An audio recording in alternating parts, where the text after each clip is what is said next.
Hello, everybody. Uh, Me again. You're probably getting tired of hearing from me, but I hope not. Just hope not. But we are now starting week 5. We have made it halfway. So congratulations. You're all doing very, very well. I hope you're learning something. I hope the textbook is doing a great job for you. And these videos are helping you out as much as you can. I do try to keep them brief, but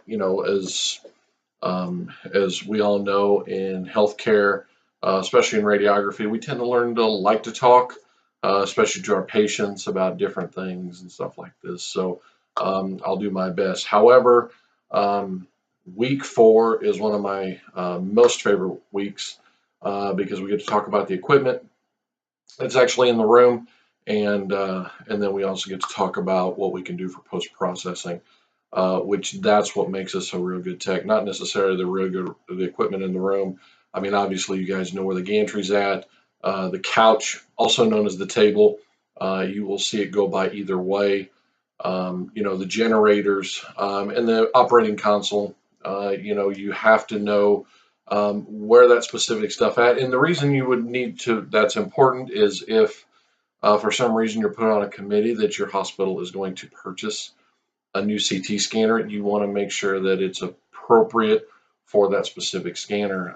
A good example is I was part of a project to purchase a Toshiba 160 slice CT scanner, and we found out that the ventilation system in the room to where the scanner was going to have to be placed was not going to work. Actually, it was going to heat the room up and cause the scanner to malfunction due to humidity within the room.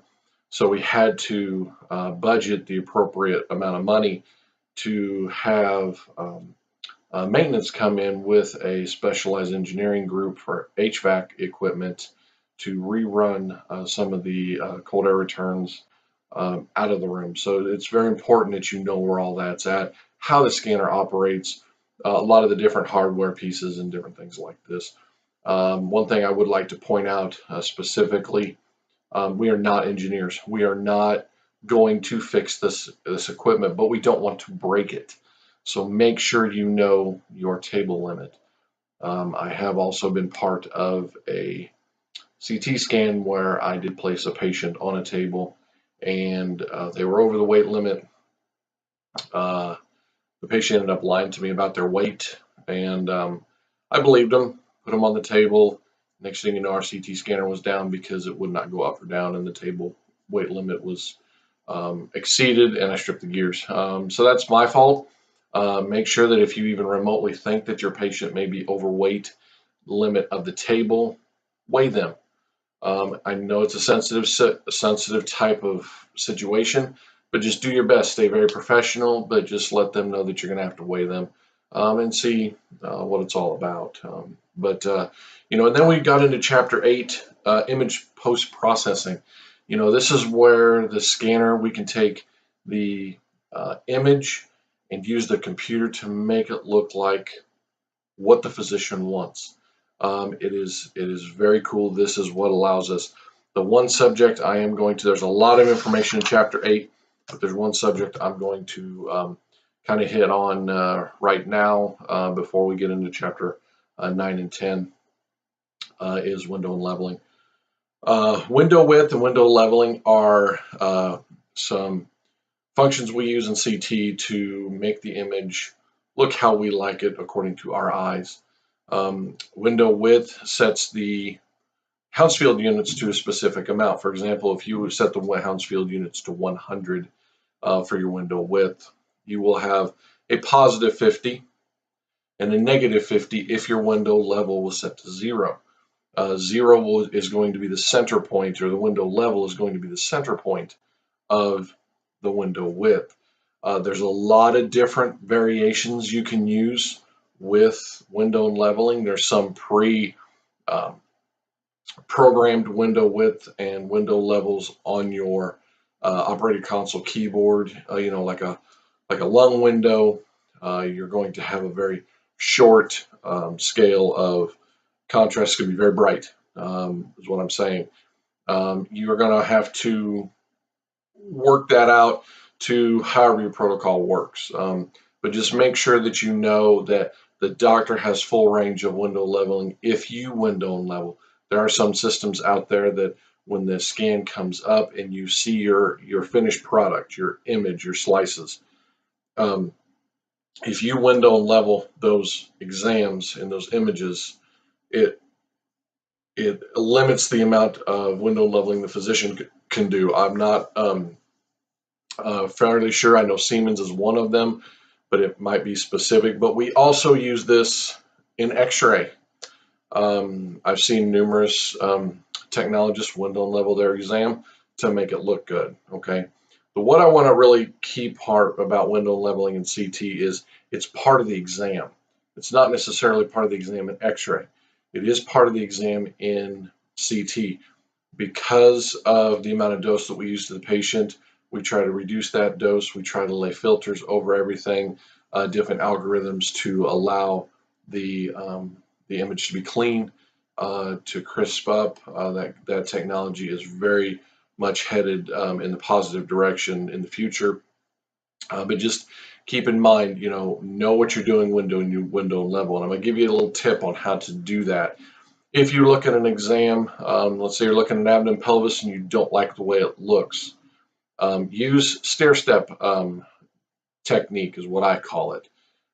So what you do is you start your mouse in the upper left corner of the screen. You don't necessarily have to start there, but if you start there, it gives you a lot of leeway to mess with this. And then you go to the right a little bit, then you come down a little bit. You go to the right a little bit and you come down. Now, depending on your scanner, if you go right, it might adjust your window level or it might adjust your window width. You want to adjust the window width first, then the window level. So you might actually have to come down or left or right, depending on which one it is, and then just do a stair step. Do a nice stair step all the way down your screen until it gets to the point where you like it. You think it looks good. You can see everything. You can see the appropriate anatomy. You can see if there's any pathology, and then go from there. A MRI application specialist taught me that from Siemens. He was very, very good at what he did, and it kind of gave us a kind of a run from there. So it made it a lot easier to window level our exams. Excuse me. So keep in mind your Hounsfield units. Positive 1,000 is going to be bone, 0 is water, negative 1,000 is air. So you can also put ROIs and different things and see what the Hounsfield unit is and see what you're looking at. Is that a cyst? Is that a tumor? Is that some type of mass that could be cancerous that you need to look at? Maybe you need to scan all the way through. Take a look at that. Okay. Post-processing is very, very cool. There's a lot more we can do with it. It's easier if you sit down at your scanner and let a technologist, explain what you're doing. If you're doing a MIP, which is maximum intensity projection, if you're doing a MINIP, which is minimum intensity projection, if you're just doing your reformats, you're changing your axial images into a coronal or sagittal image. Something very, very simple. All that is very simple. You just have to know how your scanner operates and how that works. Okay. So just kind of get into it. It's pretty simple to do. I think it's easy, but I've done this for 13 years, so it comes easy to me. But the more you do it, the easier it gets. And I know a lot of you, the ones that did do the discussion, explain that, hey, I want to get registered in CT, which is great. That's very awesome. Keep working at it, but get it with a technologist that you trust and that you know that they know what they're talking about. They can sit down. Usually the lead techs are that way because they're very versed in the equipment. Sometimes if you're just learning in CT, you don't necessarily want to teach somebody else. It can be kind of awkward and be a little bit difficult and frustrating for you, and we don't want to do that. So kind of get into it, take a look at everything. But we do start week 5 today. We're going to chapter 9 and 10. Now this gets into the QA and dose. Now QA is a big deal. It's usually done daily or every other day on a scanner. It basically tells us our spatial resolution.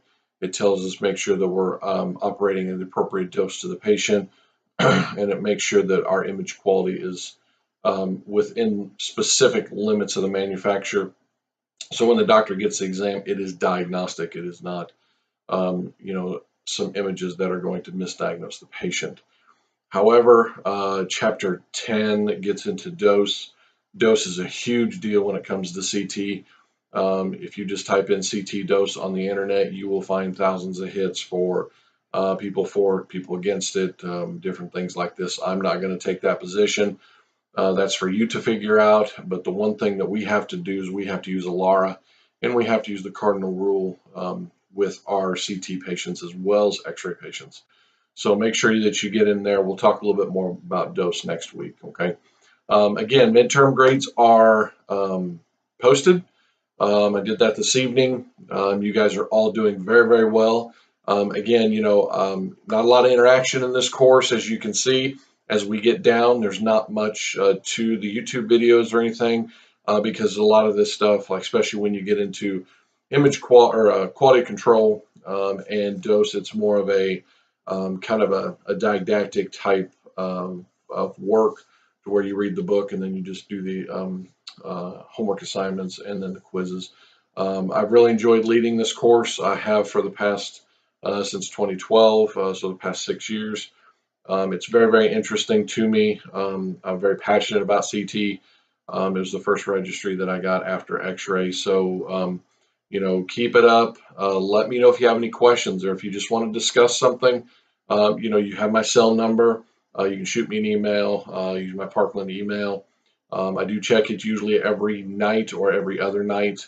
My Tuesdays are usually, I usually don't get online at all on Tuesdays because of my schedule.